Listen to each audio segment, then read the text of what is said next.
নমস্কার বন্ধুরা, রমা রান্নাঘরে সকলকে স্বাগত। আজকে দেখুন আমি যে রান্নাটা করব সেটা হচ্ছে কচু হচ্ছে এই শোলা যে কচুগুলো হয় সেই কচু দেখুন আমি কেটে সুন্দর করে ধুয়ে নিয়ে তারপরে কেটে আমি ভাপিয়ে রেখেছি। প্রায় দেখুন 2 টেবিল চামচ তেল দিয়েছি, এটা সর্ষের তেলেই করতে হয়। এই দেখুন জিরে ফোড়ন দিলাম আর শুকনো লঙ্কাটা দিয়ে দিলাম, তেজপাতা দিয়ে দিচ্ছি। এইবার দেখুন কচুটা দিয়ে দিচ্ছি। আমি যেভাবে দেখাচ্ছি যেভাবে করছি একদম সিম্পল ঘরোয়া রান্না, কোনো মশলাপাতি বেশি না,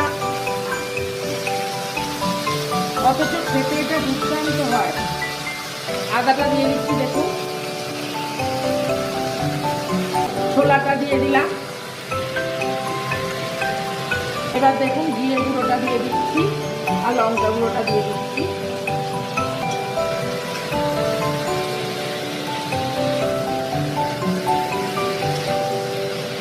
এবার দেখুন আমি নুনটা দিয়ে দিচ্ছি,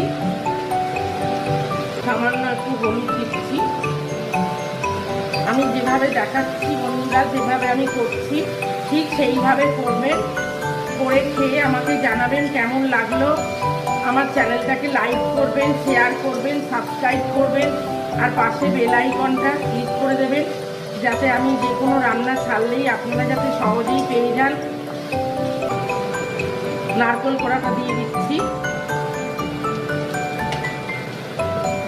একটু চিনি দেবো, দেখুন মিষ্টি মিষ্টি হয়। ঠিক যেভাবে আমি বললাম ঠিক এইভাবে আপনারা করুন, করে খেয়ে কেমন লাগলো আমাকে অবশ্যই করে জানাবেন। দেখুন বন্ধুরা এটা আমার হয়ে গেছে। আর লাস্টে দেখুন আমি একটু পাতিলেবু রস দিয়ে দিচ্ছি, কেন এটা কচু তো যদি হঠাৎ করে গলা টলা চুলকো, একটু রস দিয়ে দিচ্ছি। এই দেখুন আপনারা একটু এরকম একটু ওপর থেকে একটু লেবুর রস দিয়ে দেবেন। ব্যাস আমার এটা পুরো হয়ে গেছে।